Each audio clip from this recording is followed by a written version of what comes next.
Alrighty, y'all. Welcome back to episode numero cuatro.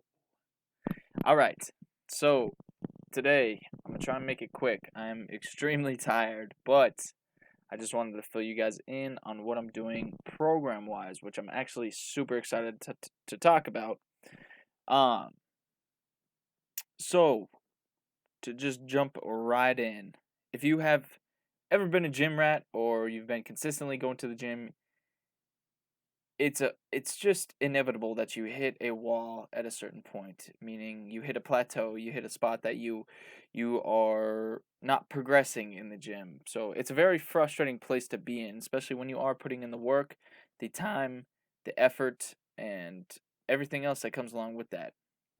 So just a little background before I jump into what my new program is going to look like. I have been a solid 165 lean machine for slightly kidding there for the past like 2 to 3 years.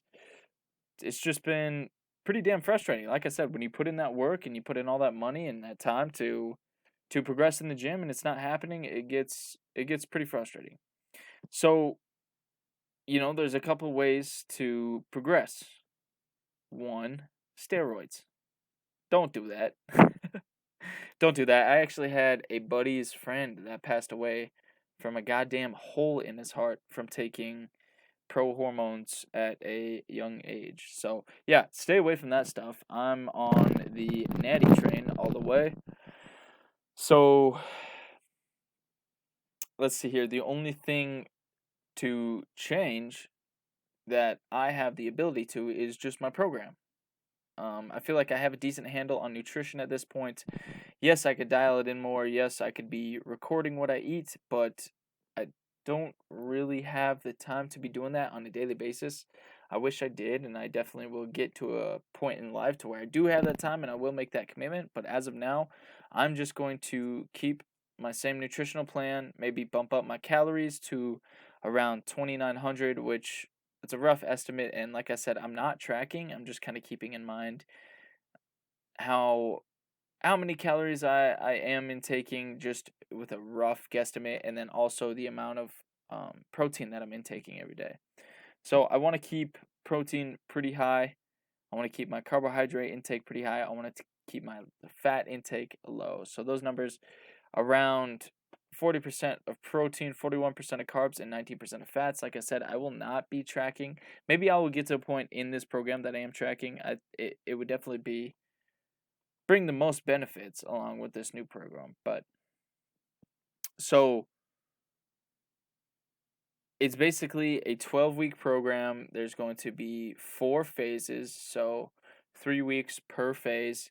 And with each phase, each progression, I am going to basically do add a progressive overload to each phase. So a lot of people think that progressive overload just means adding weight. There's multiple ways you can do a progressive overload without adding weight. So yes, one of them is adding weight. You can also add more reps. You can add more volume, as in the amount of sets you do, so increase that. You can also mess with your rep tempo. You can either slow down with some controlled reps, pause, go up. You can do power or explosive reps and just go control down and explode up. There's a bunch of different ways to do that.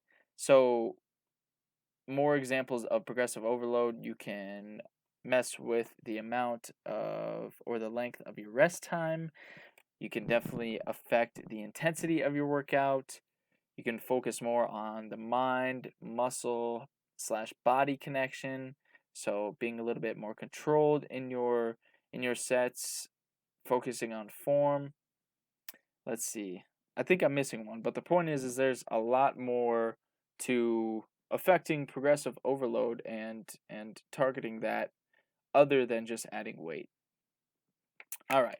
So before I really begin on going into the program, let me give just a huge shout out to the Mind Pump podcast and the Living Lean podcast. So, the Mind Pump is Sal Masekela and the boys, and Living Lean is Jeremiah Bear. Both podcasts just provide very useful information if you are a trainer or a fitness nerd or just brand new into the fitness world, these are two just very quality podcasts that I cannot recommend enough. So I just wanted to give a quick shout out to those. I basically took the knowledge that I've gained from those two podcasts, from my research, from my own knowledge, and just kind of culminated this 12-week program. So I'm super stoked.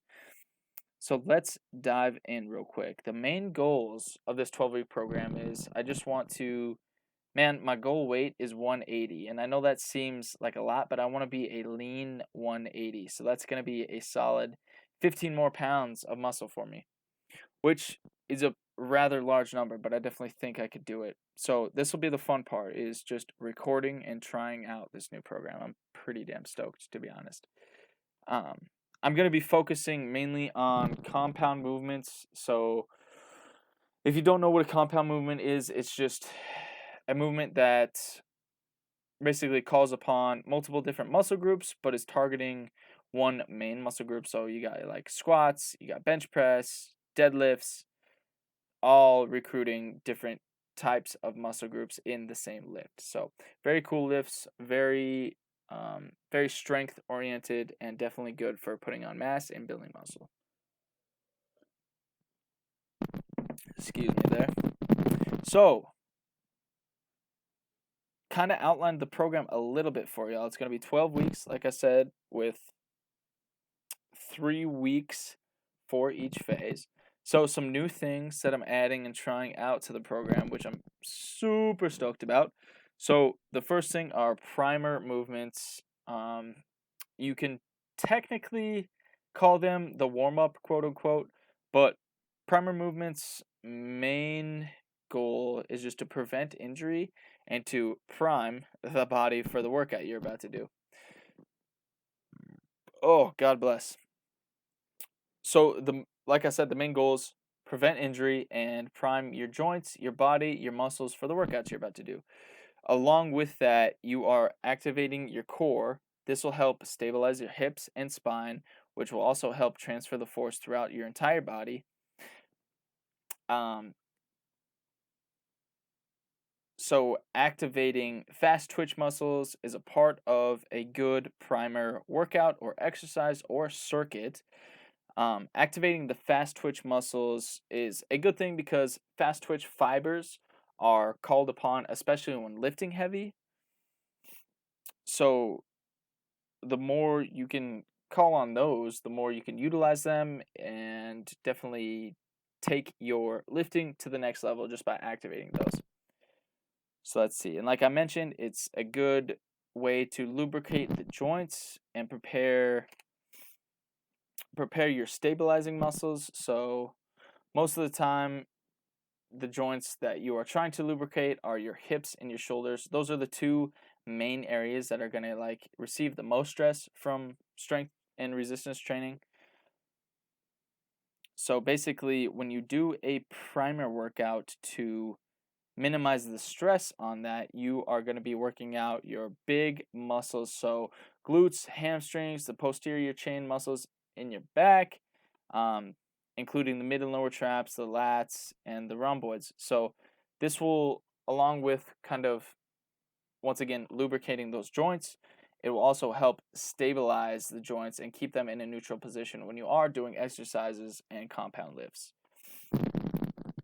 All right, so not only does the primer movements / exercises help with the above three things that I just said, but it also helps with the mind and muscle connection. So for instance, if you have a hard time feeling a certain lift in your chest, try doing just like a couple plyo push-up sets. So slow controlled reps down and then exploding up and just really activating those chest muscles. And then go ahead and do like a bench press or incline press and see what that does. Like just the difference that you feel from already having your muscles activated is insane. You have that blood going through, your muscle fibers are ready to fire, and you just see better, more effective workouts when you do these primer workouts correctly.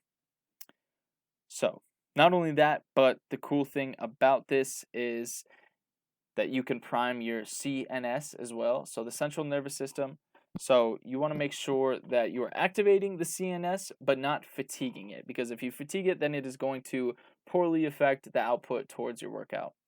So when done right, the sequencing and rate of your muscle contractions are enhanced. So this will help you basically apply greater force and more power towards your lifts, which will in hand go with an increase in strength, athleticism, and muscle mass. So, very cool with that. If the primer workouts are done correctly, it just comes with crazy benefits. Helps you, once again, get your body ready for the lift to where you are not going to be as sore, your joints are going to feel less stress, and you're just going to be moving more fluid throughout the workout. So, very interesting. I'm super excited to add those. Once again, those are something that go before the workout. All right, something else that I will be adding in every single day is just one short yoga session or a flexibility or mobility routine. So, my favorite thing to do is yin yoga by far. It is just super therapeutic. It's basically meditation and stretching combined into one. So the the the downfall of yin yoga is it's like, excuse me, it's anywhere from 30 minutes to an hour for a session, and sometimes I just don't have the time to do that. So my plan is to do at least one or two yoga sessions throughout the week. Other than that, just work on stretching, other yoga routines, like I said, flexibility and mobility, in much shorter time spans. So like anywhere from 15 to 20 minutes would be basically perfect for me. And as long as I'm doing that every day, I mean, you can just see the difference. Not see the difference. You can just feel the difference in your body. I notice I'm not muscle bound. I don't feel tight when I do yoga and stretch on a daily basis. I feel more loosey goosey, like I'm not about to tear something if I take off in a sprint, which, I mean, it sounds hard to believe, but I've been there. I'm just super tight, super muscle bound, so this will not only help me feel loose, but it'll definitely help with my lifts and movements. So I mean, coming kind of bouncing back into the muscle bound thing, if you're doing yoga and you're stretching, you're going to loosen up those muscle fibers. You're going to be in a more relaxive state, especially when doing workouts. So you'll feel less stress on your body just in a whole, just by being more loose. Um, all right, the next benefit from yoga slash stretching and improving your flexibility and mobility is that you can increase your range of motion, and this is huge when doing lifts. So it's super important in any lift you're doing to go the complete range of motion in your stretch, and then to basically completely contract as well to get that full contraction and a healthy stretch when you come out of the lift. So, like I said, this is another way to basically add a progressive overload is by increasing your range of motion. So by increasing your range of motion, for instance, if you are squatting and you don't get down, or you can only get down to 90 degrees, say, or you can't even get to 90 degrees. Say you can get to like 80 degrees. Not that I know what that looks like, but say you can get down to an 80-degree squat just because your flexibility is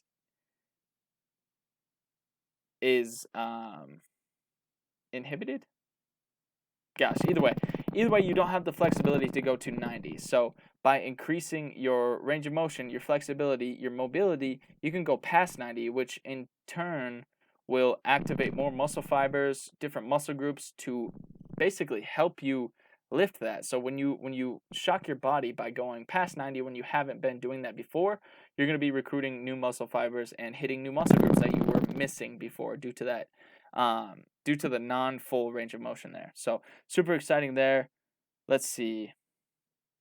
And not only that, but I mentioned this real quick. It's very therapeutic for me. Yoga, I get a nice stretch throughout my body. I feel looser, but I also get to kind of dive into my mind a little bit. It's like I said, especially with yin yoga, it's a very meditative state slash flow of stretching. So it's super beneficial for my mental health along with my physical health. So that's something that I will be adding every day to this program. So let's see. I have two more things to talk about here. I touched on the progressive overload that I will be adding each phase and each week So I will go a little bit more in depth after this category. So this is something that was completely foreign to me and still kind of is. So just a quick background, I've always been the guy in the gym to go to failure every set. So basically to the point to where my mind is telling me that I physically can't lift anymore. Um, Research has shown that this can be detrimental to if you're trying to make strength gains. Obviously, it so I'll have to do more research. I'm not going to speak on that until I actually know the research behind that. I just know there's been differing studies about that. So reps in reserve, basically, let me just give you a quick example if you don't know what that means. So if you bench press 185 for 6, but you could have got it up for 9 times, you are leaving 3 reps in reserve. So you have 3 reps left in the tank. So the nice thing about doing these is that you can move enough weight to stimulate muscle growth and strength gains while minimizing the risk of injury and extreme soreness and fatigue. So like this one's going to be tough for me because like I said, I've always been used to going to failure, going balls to the wall till I literally can't lift or move anymore. So this is interesting. I'm 2 workouts deep and I've done my first week of phase 1 is 3 reps in reserve. So that's like it's pretty foreign to me. Like I said, I really love going to failure. I like getting that hypertrophy. I like feeling sore after workout. And to be honest, after these 2 workouts I've done while using the reps in reserve tactic, I haven't been sore. And I can honestly say that I've gotten like a similar intense wise workout. Maybe not as intense, but as far as muscle growth and muscle recruitment, it's not much different, and it's very nice because you're not hella sore. Um, you can still lift heavy, but you're just not. It's hard to explain, I guess. But anyways, I'm 2 workouts deep with that, and I'm pretty happy with that. So we will see how that continues to go. Obviously, I will keep you guys updated. I'm going to do probably pictures every 3 weeks. So every phase that I finish, I'm going to do pictures. I'm going to be weighing myself, and I'll do before and after from the first day I started this 12-week program to the end of it. So I just want to do this basically to prove that I can program properly, not only for myself, but use this as an example to apply to my clients. So it'll be a fun little time. Um, Before I touch on progressive overload again, another thing I'm adding, which I usually do a good job of cardio, but this one's going to be a little bit different. It's going to be higher intensity, so I want to focus on fat burning cardio rather than endurance stuff. So in the past, I used to be a big jogger. I think the longest distance I went was like it was like 11 or 12 miles. So I haven't hit a half marathon, but I did love doing like the longer distances, like 5 to 10 miles. I absolutely enjoyed that. So this one for athleticism, since I want to reach peak strength, peak mass basically, and peak athleticism as well, I'm going to stick to more of the intense cardiovascular workouts. So some examples of that is hill runs, the rower machine, the assault bike, and then like sled pushes and the ski poles. I forget what you call those, but yeah, you guys got to know what I'm talking about. Like the ones where you're like skiing, you're like doing cross country skiing with the cables attached to the handles. That's like a super good one, especially for an anaerobic workout. So that'll be fun. I plan on doing like an upper lower split. So I'll do upper body one day, lower body the next, an anaerobic workout. I do upper body, lower body, and then an anaerobic workout. And then my last 7th day of the week will be a full body workout. So I'm super excited. I'm 2 workouts deep into this, and honestly, I feel good, which is important. So the last thing here, just to go over my phases and what I want to change as far as progressive overload in each of those phases. So my first phase, I'm going to be adding more reps to each workout. So I'm going to keep the weight the same, but I'm going to try and push at least 1 or 2 more reps out each week. So while also limiting slash reducing my RIR every week. So the reps in reserve is also known as RIR. So I will be reducing those each week until eventually I'm at a point where I'm hitting failure, and then I'll do a deload week and kind of add more RIRs. But so that's the first phase. Second phase is I will be adding more weight throughout the weeks. So each day I do a lift, my main goal will be to add more weight to that lift and try and do the same amount of reps. And then my third phase here is just to add volume. So I will be adding more sets. This will be after, I think 6 weeks. So week 6 through 9, I'll just be adding more sets to my movements. So I'm going to keep the movements the same for all 12 weeks, which is another thing that I haven't done. I've just been reading a lot of things and hearing a lot of things about consistency in the gym and just adding progressive overload to basically break through those plateaus that you see. And then the last phase 4, I will be changing my rep tempo. What I'll be doing is I'll be counting 4 seconds on the down, holding for 2 seconds, and then coming up for 2 seconds. So that'll just be a drastic change from what I have been doing over the program.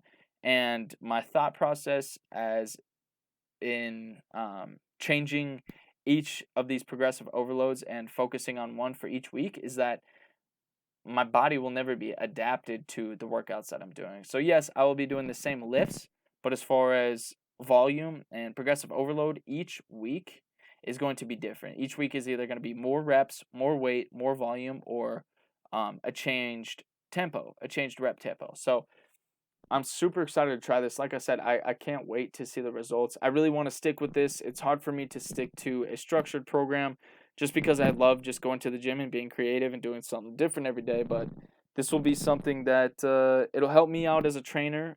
Not only that, but it should absolutely push me through the 165 mark that I've been stuck out for so long. So that was a nice and quick podcast. I'm excited because I am freaking pooped. It is 12 a.m. I got to upload this bad boy and get it to y'all by tomorrow. No big deal. So this next episode, I know I said that I wanted to have a guest on this week. This next episode, I definitely want to bring a guest. I need to figure out how the hell to do that first, though. So that being said, if I don't get a guest on, or even if I do, more than likely, I'm just going to be talking about training to feel good over looking good. So just a quick intro into that. So my whole life, I've always been pretty damn insecure with how I've looked for basically no reason at all. I've never been like super unhealthy to a point to where I should be caring what I look like, but anyways, I'm sure we can all relate to that. Like, just my body image that I had was very poor. It was very full of hatred. I hated the way I look. So that's kind of what drove me to the gym. Sadly enough, other than training for sports and just overall athleticism, I was definitely in it for the looks too. So kind of shifting my mindset from training to look good to training to feel good is going to be what the next podcast is about, and it's actually one of my goals here over the next couple weeks over this program. So I'm definitely excited to talk a little bit more about that and some more healthier ways to train rather than doing it out of hatred for yourself. So anyways, thank you guys for listening. This was a short one. I just appreciate everything that you guys do, man. Thank you for listening. Thank you for supporting me. Thank you for following the page. One last plug here. Give me one sec. Actually, I think I'm just going to attach the link in the description. So if you see the link, this is for the 6-week program and even for the free 21-day program that we are offering through Forge Health and Fitness and Big Sky Barbell. So go ahead. If you are looking for a program or for a personalized program based on your fitness goals, coming with a nutrition plan, your coach that you have daily communication with, and then even added to the Facebook group of both Forge Health and Fitness and Big Sky Barbell. So if you or a person are looking for a new program to try out, go ahead and give the link a hit and check it out for yourself. Awesome, y'all.